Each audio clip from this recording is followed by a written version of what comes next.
Hello everyone.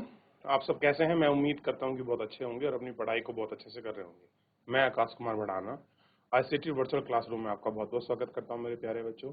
जैसा आपको बताया मेरे प्यारे बच्चों, हमारी 6th क्लास है और 6th क्लास के अंतर्गत हम लोग देख रहे हैं हमारे अतीत, और हमारे अतीत के अंतर्गत ही मेरे प्यारे बच्चों हम लोग शुरू करने जा रहे हैं नया चैप्टर। नया चैप्टर नंबर आपका 7 है और 7 के अंतर्गत हम लोग देखेंगे क्षेत्रीय संस्कृतियों का निर्माण। यानी कि कुल मिलाकर हम ये देखेंगे कि हमारे देश के अंतर्गत बहुत सारी ऐसी परंपरा, संस्कृति, तौर तरीके, खान पान और ना जाने कितने रहन सहन, बोली, भाषा, रूप, रंग और आम बोलचाल की बात की चीजें हैं। तो आज हम सबसे पहले इसके अंतर्गत क्या कोशिश करें कि आपके हर क्षेत्र विशेष में कुछ ना कुछ आपकी एक छोटी बड़ी एक आपकी संस्कृति पाई जाती है। उन संस्कृतियों का आपका निर्माण कैसे हुआ, कल्चरल फॉर्मेशन क्या है, कैसे उनके भोजन, खाद्यान्न, नृत्यन, काव्यन, इन सब के विषय में भी हम लोगों को आपको पढ़ने का मौका मिलेगा। क्लियर है? कुछ चीजें ऐसी हैं जो हम लोग आपका क्षेत्र के आधार पर कह सकते हैं कि नॉर्थ इंडिया, साउथ, इस तरह से भी हम लोग आपका संस्कृति को देखते हैं। कुछ हम आपका क्षेत्र विशेष पर देखते हैं और बहुत बार क्या होता है किसी एक क्षेत्र विशेष में बहुत सारी संस्कृतियों की आपका विविधता भी जो है आपकी पाई जाती है। आइए उन सभी पर हम लोग गौर करें, विचार करें और आप देखें। ठीक, सबसे पहले विचार करते समय एक ही आपके चैप्टर में एक नया जो स्क्रिप्ट टाइप में दिया गया है, आप इसको एक बार देखिए, अच्छे से बताइए ये स्क्रिप्ट कहाँ का हो सकता है और कितनी सदी पुराना लगभग ये हो सकता है। आप इसको देखने का प्रयास कीजिए।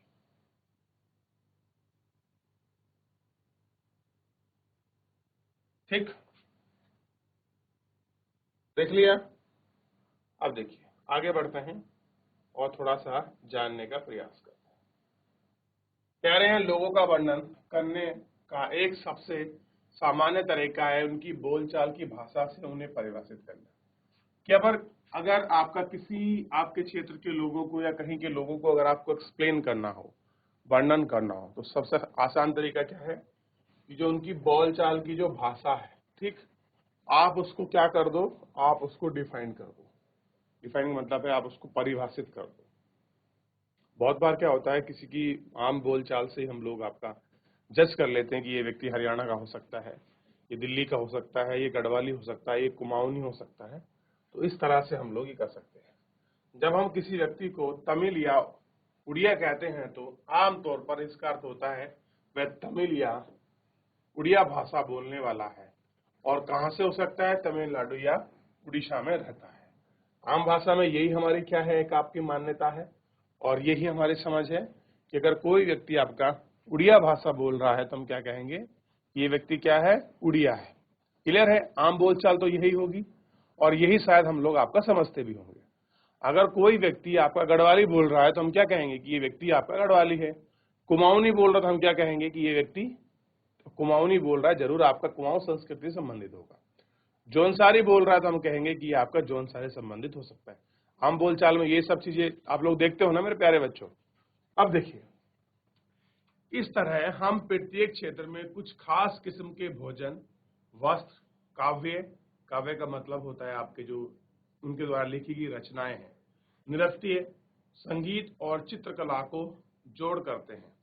अब हम क्या देखते हैं, ये सारी चीजें ऐसे हैं जो हम किसी क्षेत्र विशेष व आपका संस्कृति के अंतर्गत हम लोग आपका इनको देखते हैं और इनको जोड़कर भी हम लोग बात करते हैं। ये सारी चीजें क्या हो सकती हैं, इनसे संबंधित हो सकती हैं। कभी कभी हम इन अस्मिताओं को मानकर चलते हैं और सोचते हैं कि युग युगांतरों के अस्तित्व में है, किंतु विभिन्न क्षेत्रों के बीच विभाजन सीमाओं के बनने के समय में भी वहां इनकी भूमिका रही है। कह रही जब आपके क्षेत्रीय विभाजन हो रहा था, यानी कि जब आपके स्टेट बन रहे होंगे, तो उस समय भी इन विभाजनों को बनते समय भी इनकी बड़ी एक भूमिका रही है, जिन्हें हम आज क्षेत्रीय संस्कृति समझते हैं। क्या समझते हैं? क्षेत्रीय संस्कृति समझते हैं। वे समय के साथ साथ बदलती हैं और सच तो यह है कि आज भी बदल रही हैं। ये क्षेत्रीय संस्कृति जटिल प्रक्रिया से विकसित हुई हैं। इस प्रकार के तहत स्थायी परंपरा और उपमहाद्वीप के अनेक भागों के विचार आदान प्रदान करके एक दूसरे को संपन्न बनाया है। कैसे करा है? आदान प्रदान करके एक दूसरे को आपका संपन्न बनाया है। जैसा कि हम देखते हैं कि कुछ परंपरा तो विशेष क्षेत्रों से अपनाती हैं। कह रहे हैं बहुत सारी ऐसी परंपरा हैं जिनको हम किसी विशेष क्षेत्र से हम उनको एक्सेप्ट करते हैं या मानते हैं। आप देखिए आज के समय में भी बहुत सारे पहनावा, बहुत सारा खान पीन, बहुत सारा ऐसा कल्चर है जो हम लोग दूसरी संस्कृति से अडॉप्ट करते हैं अपनी संस्कृति के अंतर्गत। मान लीजिए आप आज नए नए कपड़े पहनते हैं, नया नया कुछ खाना खाते हैं, तो कहीं ना कहीं आप यूरोपियन स्टाइल में, चाइनीज स्टाइल में हम लोग आप कॉपी करते हैं। अब आप देखते होंगे आज से 15-20 साल पहले, 15 साल पहले आप देख लीजिए, चाउमीन का चलन नहीं था, नूडल्स का, पास्ते का चलन नहीं था, क्योंकि ये हमारी संस्कृति के खाने का पार्ट है ही नहीं। लेकिन हमने क्या किया है, हमने दूसरी संस्कृति को अपनी संस्कृति के साथ हमने इसमें ऐड ऑन किया। और ये संस्कृति कौन सी है मेरे प्यारे बच्चों? तो नॉर्थ ईस्ट का जो आपका पोर्शन है, जैसे चाइना हो गया, ताइवान हो गया, कोरिया हो गया, इस क्षेत्र का एक खाने पीने का भाग है जिसको हमने भी एक्सेप्ट किया है। जबकि कुछ अन्य विभिन्न क्षेत्र में एक समान प्रतीत होता है और बहुत सारे ऐसे क्षेत्र हैं जहां पर एक सी समानता आपको दिखाई देती है, परंतु इसके अतिरिक्त कुछ अन्य परंपरा एक खास इलाके के पुराने रीति रिवाज से निकलती हैं। और कह रहे हैं कहीं तो एक समान मिलेगी, लेकिन बहुत सारी परंपराएं, बहुत सारी चीजें ऐसी होती हैं जो किसी बात का रीति रिवाज से ही निकलती हैं, किसी एक जगह से ही निकलती हैं, परंतु अन्य क्षेत्रों में जाकर आपका क्या करती हैं, एक आपका जो आपका नया रूप है वो आपका ले लेती है। ठीक, ये हमको थोड़ा सा इसमें आपको देखना था और समझना था कि कैसे ये परंपराएं आपकी चलती हैं और इन परंपराओं का संबंध किससे है। चलिए, तो इतना आपने देख लिया होगा। अब जीआईसी रीठा खाल, कोई बच्चा है जो आपका माइक लेकर आपका चैप्टर को पढ़ेगा? आप बहुत दिन में मेरी क्लास हुई है, बहुत सारे बच्चे थे जो आपका पहले माइक लेकर आपको चैप्टर को पढ़ते थे। जीआईसी रीठा खाल, बहुत सुंदर। क्या नाम है आपका? प्रसिद्ध। प्रसिद्ध, चलो प्रसिद्ध, बहुत अच्छा लगा आप लोगों ने माइक लिया और आप लोग पढ़ रहे हैं, बहुत अच्छा वॉलंटरी। चलिए आइए बेटा, आप पढ़ना शुरू करें। चेर और मलयालम भाषा का विकास। आइए भाषा और क्षेत्र के बीच अंतः संबंध के एक उदाहरण से अपना विश्लेषण प्रारंभ करें। महोदयपुरम का चेर राज्य प्रायद्वीप के दक्षिणी पश्चिम भाग में, जो आज के केरल राज्य का एक हिस्सा है, नौवीं शताब्दी में स्थापित किया गया। संभवतः मलयालम भाषा इस इलाके में बोली जाती थी। शासकों से मलयालम भाषा एवं लिपि का प्रयोग अपने अभिलेखों में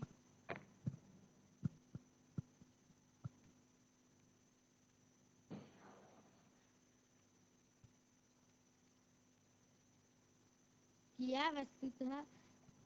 वस्तुतः इस भाषा का प्रयोग उपमहाद्वीप के सरकारी अभिलेखों में किसी क्षेत्रीय भाषा के प्रयोग के समय कारणों में से एक ही साथ चेर लोगों ने संस्कृत की परंपराओं से भी बहुत कुछ ग्रहण किया। केरल का मंदिर रंगमंच जिसकी परंपरा इस युग तक खोजी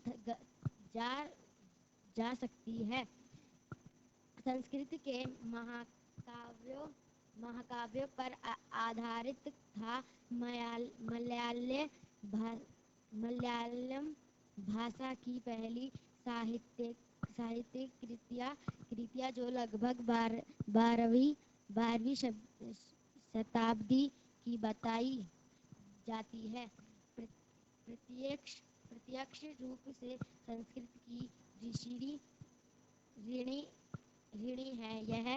यह भी एक काफी रोचक तथ्य है कि 14वीं शताब्दी का एक ग्रंथ लीला तिलकम, जो व्याकरण तथा विषयक है। मणिव्यवायम शैली में लिखा गया था। मणिप्रणाम का शाब्दिक अर्थ है हीरा। हीरा और मूंगा, जो यहाँ दो भाषाओं संस्कृत तथा क्षेत्रीय भाषा के साथ साथ प्रयोग की और संकेत करता है। बहुत बढ़िया, शाबाश। आप बैठ जाइए बच्चे। बहुत बहुत धन्यवाद आपका, बहुत अच्छे। बैठ जाओ बेटे, आप माइक ऑफ कर लो। चलिए ध्यान दीजिए, थोड़ा सा हम लोग पढ़ते हैं, थोड़ा समझने का प्रयास करें। देखिए, चेर और मलयालम, अगर आप भाषा के आधार पर आप इनका विकास देखते हो तो आप जाहिर से कहोगे कि आपकी मलयालम भाषा है तो कहाँ की होगी? जो लोग आपका कौन सा राज्य निवास करते हैं? तो आपके केरल राज्य में।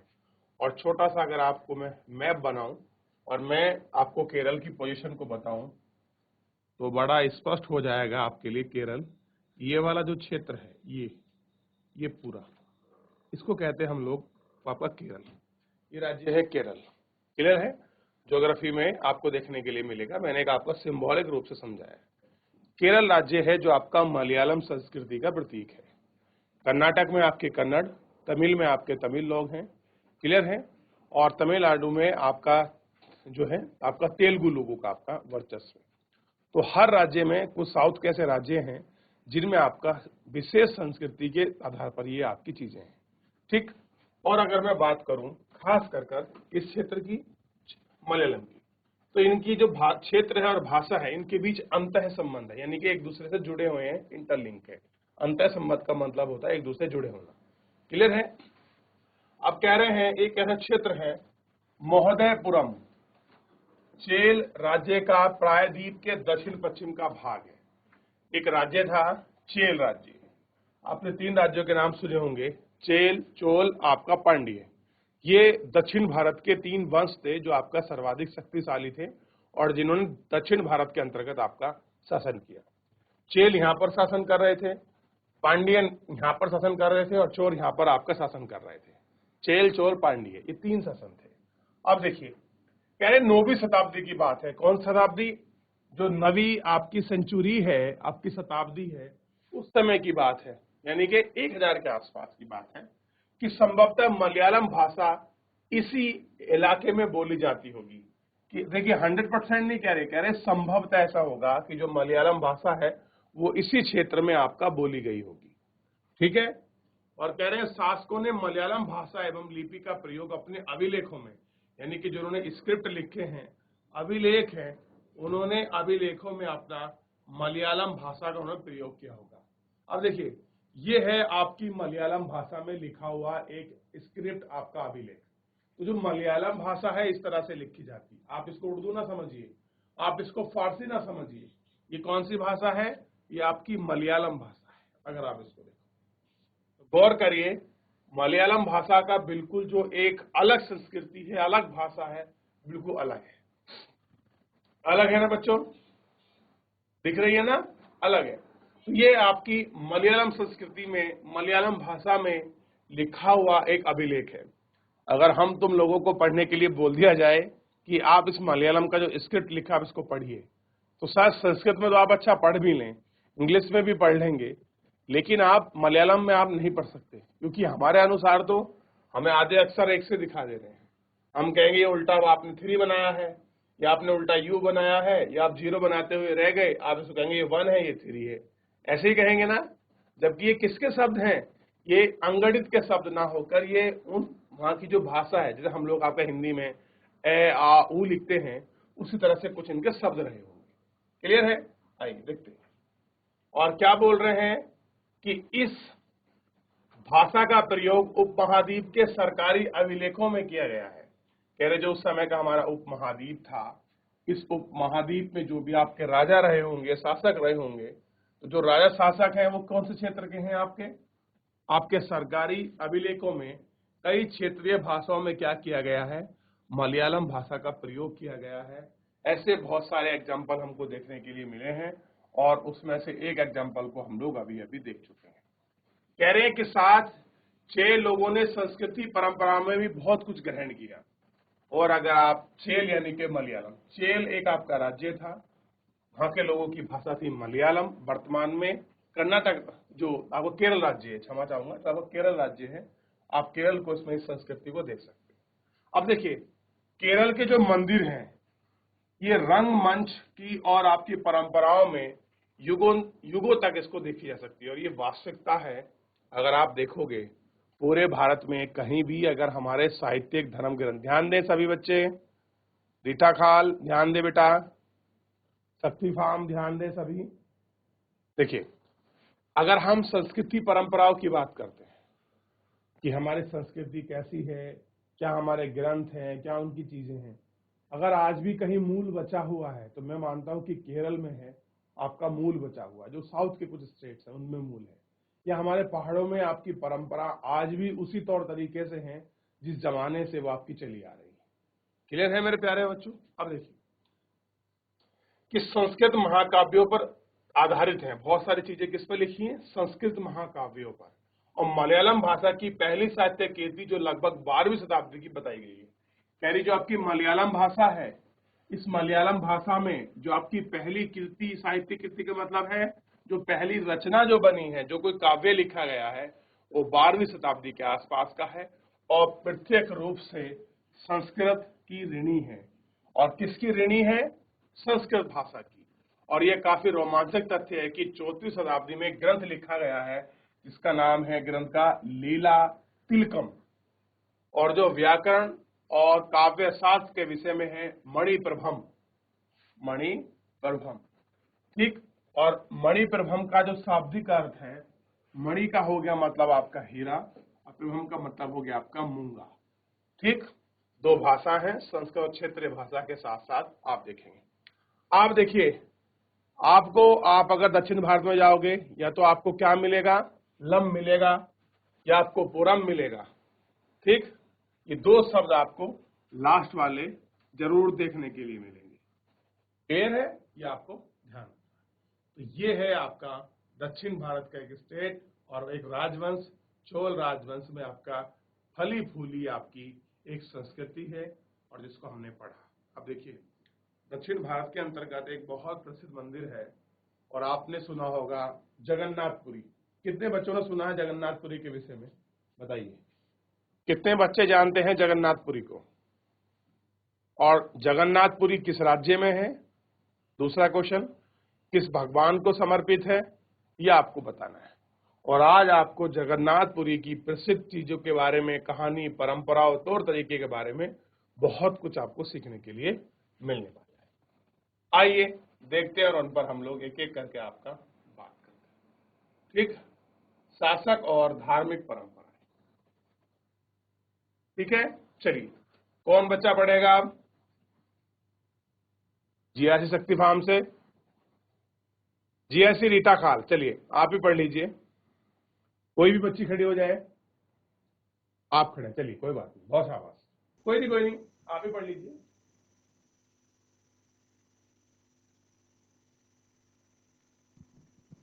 Yes, good morning sir. Good morning. आप थोड़े से आगे आइए क्योंकि कैमरे में आपका फेस नहीं दिखाई दे रहा है, तो जहां पर ये आपकी टेबल है आप इसके पास आ जाएं।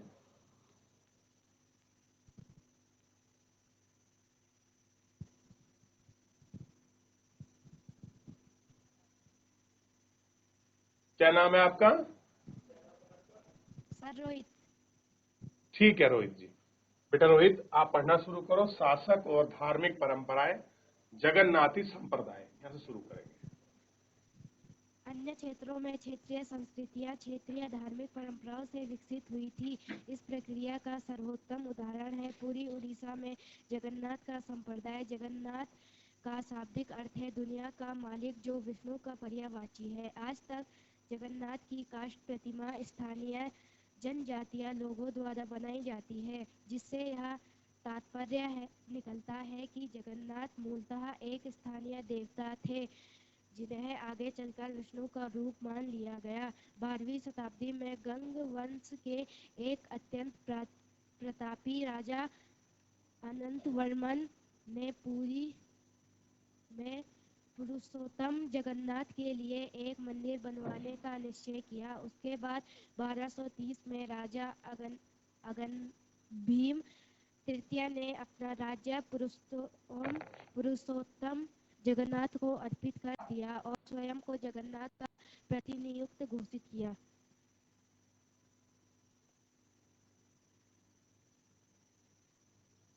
ज्यों इस मंदिर को तीर्थ स्थल यानी तीर्थ यात्रा के केंद्र के रूप में महत्व प्राप्त होता गया, सामाजिक तथा राजनीतिक मामलों में भी इसकी सत्ता बढ़ती गई। जिन्होंने भी उड़ीसा को जीता, जैसे मुगल, मराठे और अंग्रेजी ईस्ट इंडिया कंपनी, सबने इस मंदिर पर अपना नियंत्रण स्थापित करने का प्रयत्न किया। वे सब यह महसूस करते थे कि मंदिर पर नियंत्रण प्राप्त करने से स्थानीय जनता में उनका शासन स्वीकार्य हो जाएगा। राजपूत और शूरवीरता की परंपराएं।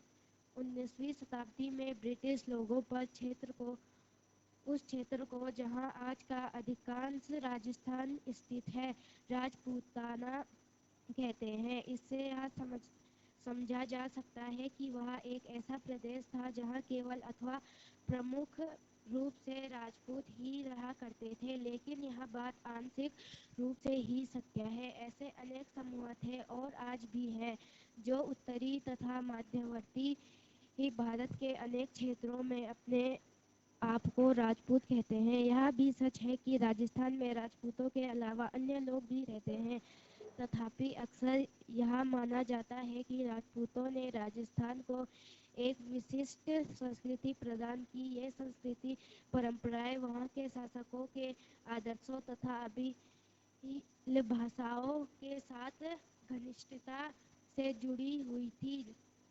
लगभग 8वीं शताब्दी से आज के राजस्थान के अधिकांश भाग पर विभिन्न परिवारों के राजपूत राजाओं का शासन रहा। पृथ्वीराज अध्याय 2 एक ऐसा ही शासक था। ये शासक ऐसे शूरवीरों के आदर्शों को अपने हृदय में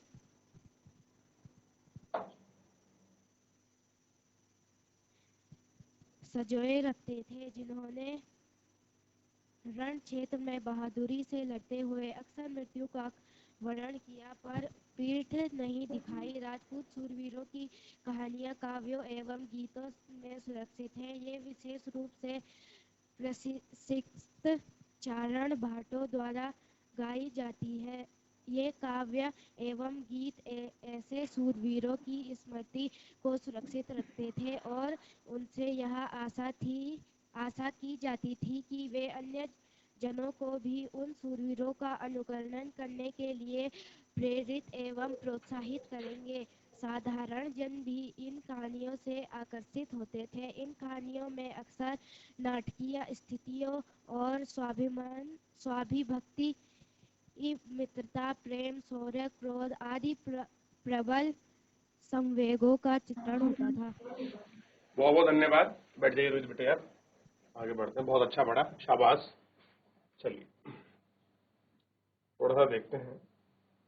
सबसे पहले तो आप एक बार जगन्नाथपुरी का मंदिर देखिए, और कभी आपको जीवन में मौका मिले तो जगन्नाथपुरी जरूर जाइए। ये आपका जगन्नाथपुरी का मंदिर है, उड़ीसा राज्य के अंतर्गत आपका पड़ता है। वर्तमान में ओडिशा बोलते हैं, ठीक। आप जाइए और यहाँ पर जाकर देखिए कि श्री कृष्ण, सुभद्रा और बलदेव, जो आपका श्री कृष्ण के भाई बहन हैं, उन तीनों की यहाँ लकड़ी की आपकी प्रतिमा आपको दिखाई देगी, और इन तीनों को ही बोलते हैं जगन्नाथ भगवान। वैसे जगन्नाथ भगवान का सीधा मतलब आपका श्री कृष्ण से है। क्लियर है? जो आपके किसके अवतार हैं? विष्णु के अवतार हैं। ये मानते हैं आप बात? अवतार का मतलब उनका ही प्रतिरूप है, ठीक। तो ये जगन्नाथ मंदिर है, आप इसको देख लीजिए। और थोड़ा सा मैं आपको कुछ और बता दूं इसके अंतर्गत। ये है आपका जो आपका जगन्नाथपुरी में जो आपको मूर्तियां दिखाई देंगी, 3 देख रहे हो। तो जब भी यात्रा निकलती है तो हमेशा श्री कृष्ण, सुभद्रा और आपका उनके दाऊ कौन, बलराम की हमेशा यात्रा निकलती है। तो ये है आपके जगन्नाथपुरी के 3 इंपॉर्टेंट भगवान। और इस तरह से ही आपका लकड़ी की जो आपको प्रतिमा दिखाई दे रही है जगन्नाथपुरी में, इस प्रकार की आपका प्रतिमा आपकी बनी हुई है। कहाँ के अंतर्गत? जगन्नाथपुरी के अंतर्गत। ठीक। अगर पूछा जाए भगवान जगन्नाथ कौन है, तो आप कहेंगे कि भगवान जगन्नाथ श्री कृष्ण ही है। ठीक।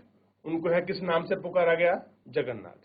अब कहते हैं कि जिस तरह से इनकी लकड़ियों की जो मूर्तियां बनी हुई हैं, तो हम ये कह सकते हैं कि इनकी लकड़ियों की मूर्ति होने की वजह से, और इनको जनजाति द्वारा हर साल बनाया जाता है, इनकी जब यात्रा होती है, तो हम कह सकते हैं कि ये आपके उस समय आपका लगभग जिस समय की बात बता रहे हैं, उस समय ये कैसे रहे होंगे? आपका जनजातियों के देवता रहे होंगे। ज्यो ज्यो यानी कि जैसे जैसे इनकी विख्याति बढ़ी और लोगों ने भी इनको एक्सेप्ट करना शुरू कर दिया।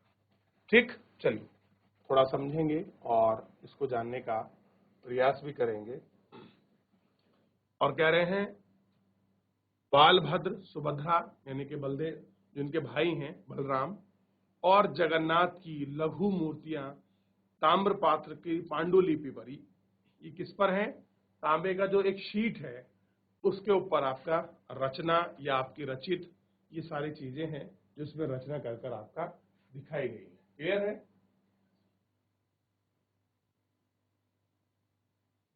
ठीक। चलिए, तो हम किसकी बात कर रहे थे? भगवान जगन्नाथ की और इस संप्रदाय की। ठीक है। देखिए, अन्य संस्कृतियां, क्षेत्रीय संस्कृतियां धार्मिक परंपराओं से विकसित हुई हैं। इसी प्रकार का सर्वोत्तम जो एग्जाम्पल है उसको हम कहाँ देख सकते हैं? पुरी का है। एक पुरी कहाँ पड़ता है? उड़ीसा में।